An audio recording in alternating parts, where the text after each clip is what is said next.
প্রিয় দর্শক, আসসালামু আলাইকুম। সবাইকে স্বাগত আমার আজকের এপিসোডে। আমি আজকে আপনাদেরকে ডিম আর দুধ দিয়ে খুবই মজার এবং লোভনীয় একটা পরোটা তৈরি করে দেখাবো। পরোটা তো আপনারা অনেকভাবেই খেয়েছেন। আমার রিকোয়েস্ট থাকবে এইভাবে একবার হলেও বাসায় আপনারা পরোটা ট্রাই করবেন। আশা করি রেসিপিটি আপনাদের সবার কাছে ভালো লাগবে।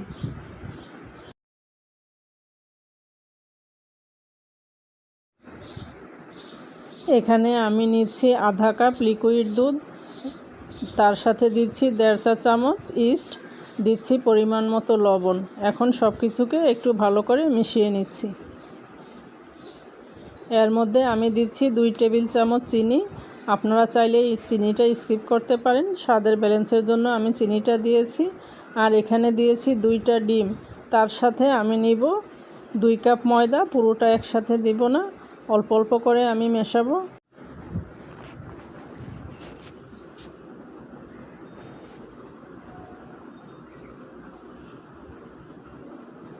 আমি এখানে বাকি যেই ময়দাটা ছিল এখানে পুরোটাই দিয়ে দিয়েছি। এখানে আমি মোট 2 কাপ ময়দা দিয়েছি। এখন এখানে দিব 2 টেবিল চামচ সয়াবিন তেল। তেলটা দিয়ে আমি 4-5 মিনিট সময় নিয়ে একদম ভালোভাবে মসৃণ করে ডোটাকে মেখে নিব। এখন উপর দিয়ে একটু তেল লাগিয়ে দিচ্ছি।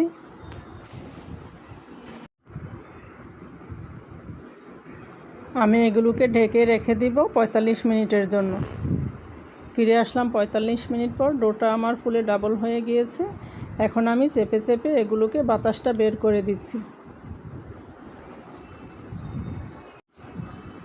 ডোটাকে আমি আরেকটু ভালো করে মথে নিচ্ছি। এখন এর থেকে পরিমাণ মতো ডো নিয়ে আমি ছোট ছোট করে লেচি কেটে নিব।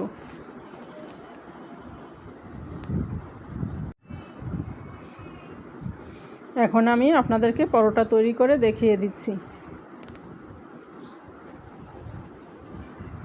হাত দিয়ে চেপে চেপে একটু বড় করে নিচ্ছি। পরোটাটা আমি বেশি বড় করে বেলবো না, মিডিয়াম সাইজ করে তৈরি করে নিব।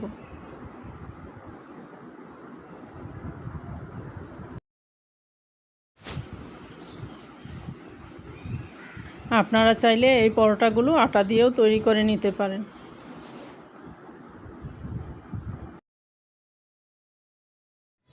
একটা কাঠি দিয়ে আমি দাগ কেটে দিচ্ছি, সাধারণত দোকানে যেভাবে করে থাকে।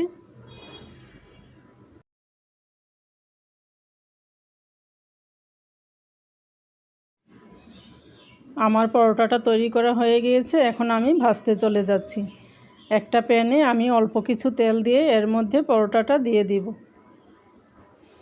এক পাশ হয়ে গেলে অপর পাশটা উল্টে দিচ্ছি। এখানে আমি খুব অল্প তেলে পরোটাটা ভেজে নিব, বেশি তেল দিব না। আপনারা চাইলে তেল ছাড়াও এগুলিকে তৈরি করে খেতে পারেন।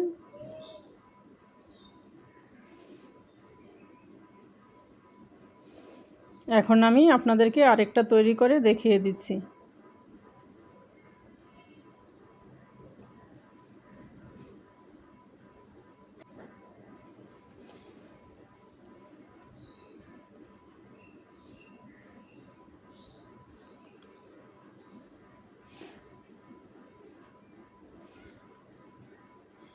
পরোটাগুলি আমার তৈরি করা হয়ে গিয়েছে। এখন আমি উঠিয়ে নিচ্ছি। এভাবে একবার পরোটা তৈরি করে আপনারা 2-3 দিন সংরক্ষণ করে খেতে পারবেন। অনেক সময় দেখা যায় বাচ্চারা নাস্তা খেতে চায় না। এই নাস্তাগুলি যেহেতু দুধ ডিম দিয়ে তৈরি, খুবই পুষ্টিকর একটা খাবার। এভাবে তৈরি করে আপনারা বাচ্চাদেরকে দিতে পারেন। আশা করি রেসিপিটি আপনাদের ভালো লেগেছে। আল্লাহ হাফেজ।